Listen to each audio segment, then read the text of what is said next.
Taylor's inequality is important.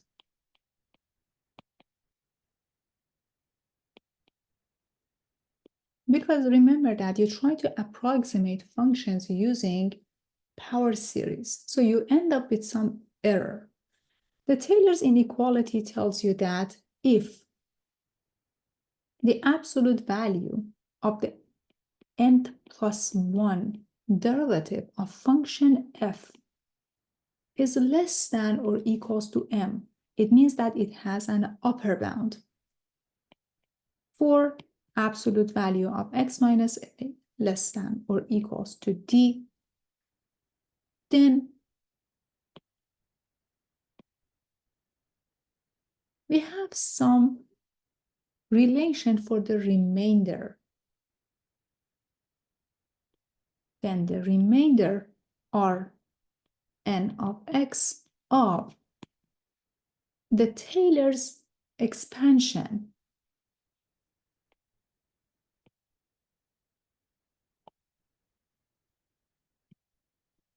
satisfies the following inequality. The absolute value of the remainder indeed is less than equals to the upper bound. Let me change the color here. The upper bound m divided by n plus 1 factorial times the absolute value of x minus a to power n plus 1 as long as x minus a is less than equals to d.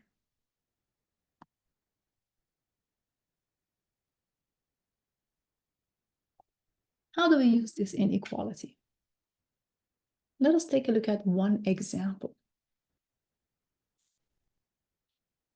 We want to prove that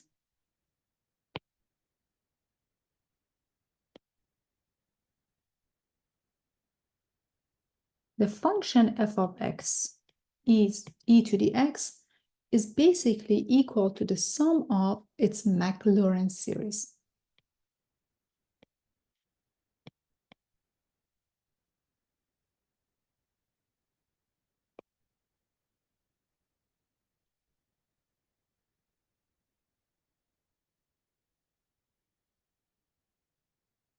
We're going to apply the Taylor's inequality. So what are we going to do? First of all, f of x is e to the x. You can take as many derivatives as you want. So since f of x is e to the x, f prime of x is e to the x, the second derivative of x is e to the x, and so on. So the nth plus 1 derivative, take a look. I'm going back to my inequality and I'm taking this one. I'm trying to find an upper bound for the n plus 1 derivative of e to the x.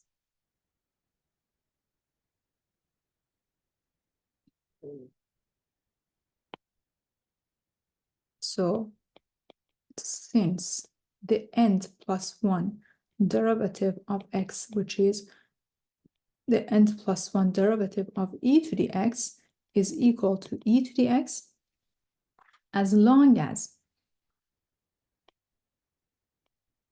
the absolute value of x is less than equals to a number like d, we can conclude that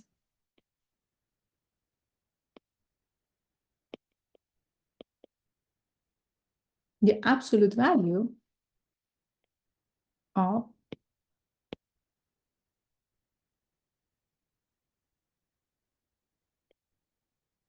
e to the x, which is basically e to the x, is less than equals to e to power d. So this should be very obvious for you from algebra. If x is less than, or if a is less than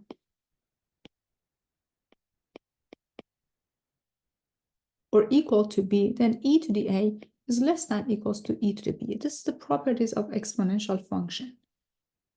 So far, we know that the nth derivative of n plus 1 derivative of e to the x is basically less than equals to e to the d, as long as absolute value of x is less than equals to d. We have this property. They have this inequality here. Perfect. So now let us take a look at our remainder. Now we are down here. Our n of x, which is the remainder, let's put it in absolute value. So it gives us both the upper bound and the lower bound is going to be less than or equals to m. We just found m. M is equal to e to the d. So you get e to the d, which is your m. Take a look at the denominator, n plus 1 factorial. Just copy down n plus 1 factorial. What else you have? You have the absolute value of x minus a to power n plus 1, which is basically the absolute value of x minus 0 or x to power n plus 1. As long as your absolute value of x is less than equals to a fixed value like d.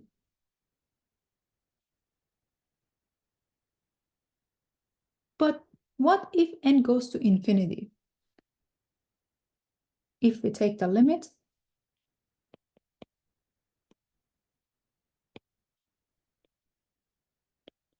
as n goes to infinity, we observe that the limit of the remainder for larger terms or larger sum is less than equals to the limit of, here you have e to power d, which is just a number, times absolute value of x to power n plus 1, divided by, here you have n plus 1 factorial, which goes to infinity much faster than anything else. This guy is equal to 0, because this guy goes to infinity very fast. The speed of n plus 1 factorial is much more faster than the rest of everything else that you have. Or you can use squeeze theorem as well if you want to see more detail here. But intuitively, n plus 1 factorial goes to infinity very fast. And remember that your x is also bounded between negative d and d, right? So if you raise it to power n plus 1, again, on the denominator, you have n plus 1 factorial. So what do you have? It says the remainder goes to 0. So the error function interpretation, so the limit of the remainder as n goes to infinity is equal to 0. So the error between the function f of x e to the x and its power series expansion is 0. So what's the meaning of that?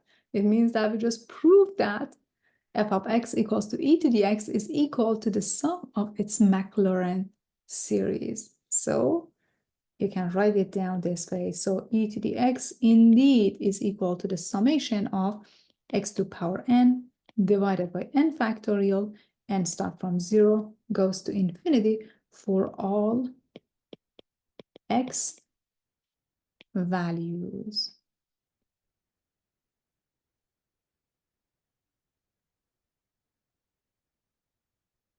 So let us recap what we did. Here we have Taylor's inequality, which says, well, don't overthink it, everyone. Some people think, oh my God, it's too complicated.